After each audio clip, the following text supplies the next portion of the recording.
What's up and welcome back.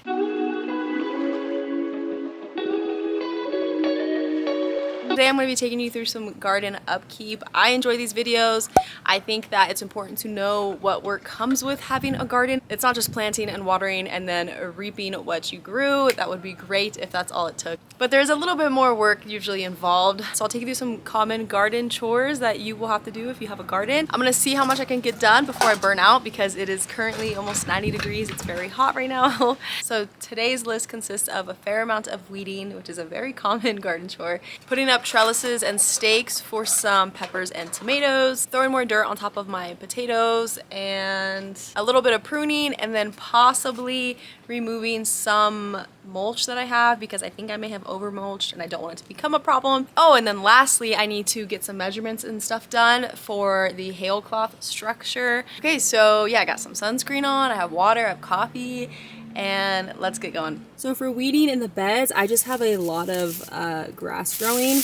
And like I said, I think this might be too thick of a layer. And definitely need to start getting these tomatoes up. The sooner you can get them trellised, the easier it'll be.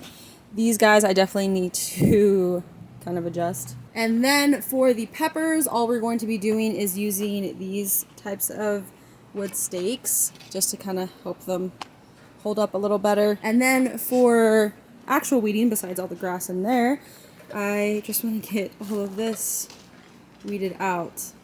My backyard's mostly dirt, as you can see, and I'm not going to worry about any of that right now because it's too hot. I might just do around the beds right here, but definitely this walkway for sure. And then like I said, my potatoes, I think something was digging in that because that looks crazy. But yeah, my potatoes are going crazy. Hopefully there's actual potatoes growing, not just foliage. But yes, this needs to be recovered up. And then update, this was the one bag that I filled completely. And we finally got some sprouts coming, so it's exciting. And so a little tip when you're weeding, you want to try and get the whole base if you can. I mean, obviously these are literally like blades of grass, so it's going to be kind of annoying to try to get every single root of whatever weed you're pulling out. You can literally see the seed right there, but do your best. Okay, so the weeding is done. So guess what I just found on my poblano plant? I'm pretty sure I just found aphids. This is a dead one that I just squished, but it definitely looks like aphids. And there's one right there I just squished. I was kind of looking, but where there's a couple, I'm sure there is more. Yeah, so we got this green guy crawling. I don't know how long they've been on this plant, which could possibly explain this dying off, but also that was old foliage. So all that means is I need to kind of check out my other pepper plants, even though they're in the opposite bed, but definitely check out the tomatoes over there. Kind of see if any other plants are infested or if that was just one. So I'm definitely going to treat them. I'm going to do a Neem Castile soap water solution. I can't remember the exact measurements off the top of my head, but I believe it's about 1 tablespoon each of Neem and Castile soap per, I'll put it right here. I can't remember the dilution rate, but yes, you just spray your plants. And also the good thing with aphids is you can just spray them directly with a hose, and a lot of them will just come off the plant on their own, slows them down, but doesn't really kill them. And besides doing the neem oil solution, which again is all natural, so I am 100% down with it, you can introduce beneficial pests like ladybugs. I believe predatory wasps are a big one, which I think I've seen a few around some of my flowers because I've been companion planting, so hopefully.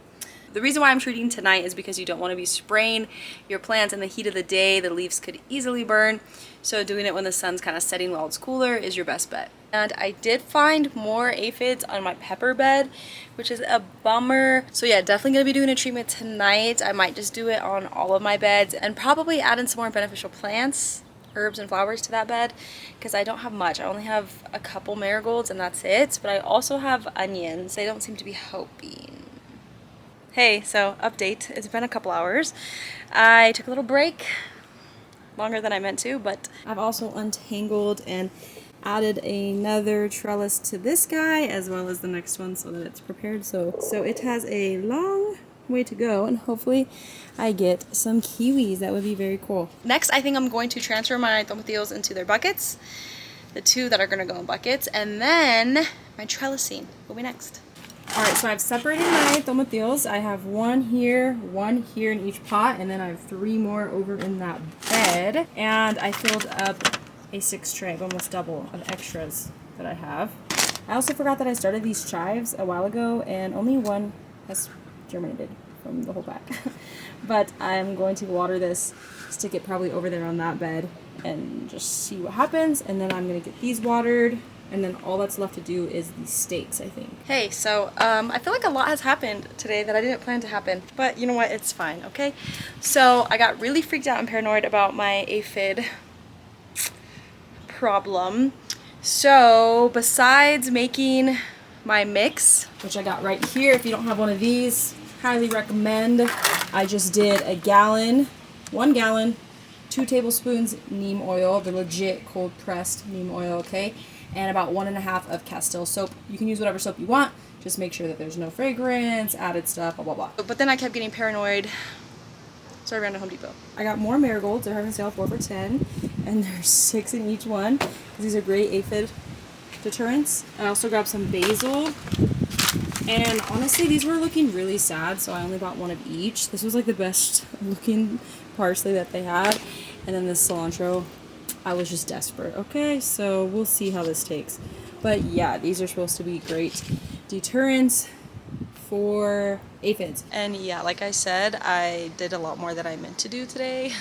And it's already 7 p.m. So I need to get those planted super quickly. And then I need to do my pest treatment. And then I'm done. Okay, and I'm done. It didn't take me long at all, but I got a good spray down on the tomatoes, especially that poblano plant, because that was infested, as well as this whole bed. And I was kind of rushing, so there was no real method. So you can see there's loads of marigolds in between. I put a basil here, my 2 cilantros right there. Literally marigolds everywhere. And then I threw a couple extra marigolds in here, along with the parsley I put right there next to this guy. A few more marigolds in the back. I threw 2 over by my watermelons. I put 1 in my tomato over here and 1 in each of my tomatillos. So at this point, I can't remember exactly what my list was. So yeah, pretty much did everything. I might still do my trellising for my peppers and stuff right now, but also maybe not, because it's getting late, and if you can see in this reflection, the sun is setting. So yeah, and I'm hungry. So I guess that's it. A nice long garden chore day for you guys. Everything I did, you could definitely get done faster. I just kind of took all day, took breaks, did other stuff in between. But yeah, if you wanted to bust everything out in a couple hours, you could easily do that. As always, you can find me on all my social medias and stuff. Don't forget to like and subscribe, and have a good one wherever you live. That's all. Okay, bye.